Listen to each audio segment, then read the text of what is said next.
રાજકોટ શહેર સોની બજાર તથા સામાકાંઠે આવેલ ઇમિટેશન માર્કેટમાં મોટી સંખ્યામાં પશ્ચિમ બંગાળથી આવેલ કારીગરો કામ કરતા હોય છે.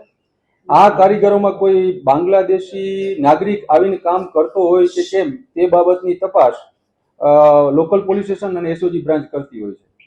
આ દરમિયાન રાજકોટ શહેર એસઓજી શાખાને એક હકીકત મળેલી હતી કે પશ્ચિમ બંગાળનો એક વ્યક્તિ અજીત મુલ્લા અને અજીત મુલ્લા પોતે નાના બાળકો સગીર વયના બાળકો પાસે ઇમિટેશનનું કામ કરાવે છે.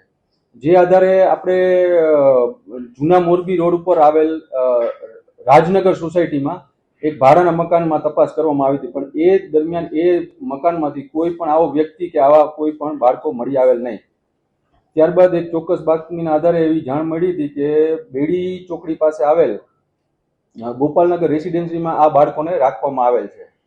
તેથી એ જગ્યાએ તપાસ કરતા ત્યાંથી 18 વર્ષથી નાના 14 બાળકો અને બીજા 18 વર્ષથી મોટા 18 થી 22 વર્ષ સુધીના બીજા 5 વ્યક્તિઓને મળી આવેલ હતા. જે વ્યક્તિઓને જોતા તેમના શરીરે ઈજા અને ઉજળાના નિશાન હતા.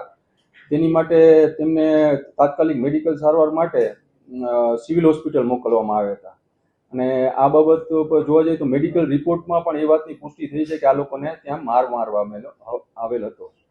અને ત્યારબાદ આ વ્યક્તિ આ બાળકોને મારનાર અને રાખનાર પશ્ચિમ બંગાળના નાગરિક અજમત મુલ્લાને વિરુદ્ધ ભારતીય ન્યાય સંહિતા, જુવેનાઇલ જસ્ટિસ એક્ટ અને child labour prohibition and regulation act હેઠળ ગુનો નોંધી અને બી ડિવિઝન પોલીસ સ્ટેશનમાં ગુનો નોંધી વધુ તપાસ એન્ટી હ્યુમન ટ્રાફિકિંગ પીઆઈને સોંપવામાં આવેલ હતી.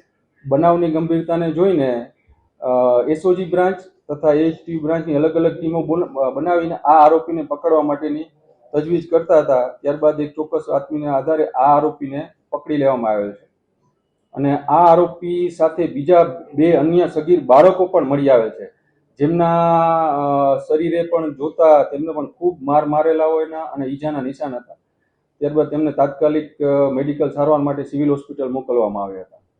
અને તેમાં પૈકીના એક બાળકના પૃષ્ઠભાગે મળદ્વારમાં કોઈ સોલિડ કે સખત વસ્તુ નાખીને ઈજા પહોંચાડવાનું પણ સામે આવેલ હતું અને એ પણ મેડિકલ રિપોર્ટમાં પુષ્ટિ થાય છે. અને આ મેડિકલ તપાસ આધારે પણ આપણે પણ તપાસ કરતા પણ આ વ્યક્તિએ જ આ કૃત્ય કરેલા હોવાનું જાણવા મળે છે. આ બાળકો તમામ પશ્ચિમ બંગાળના વર્ધમાન ડિસ્ટ્રિક્ટની આજુબાજુના એરિયાના છે. અને આ વ્યક્તિ પશ્ચિમ બંગાળનો જ છે, અજીત મુલ્લા. તમામને મા બાપની સંમતિથી એ લોકોને અહીંયા રાખવામાં આવતા. તેમને 8,000 જેટલું વેતન આપવામાં આવતું.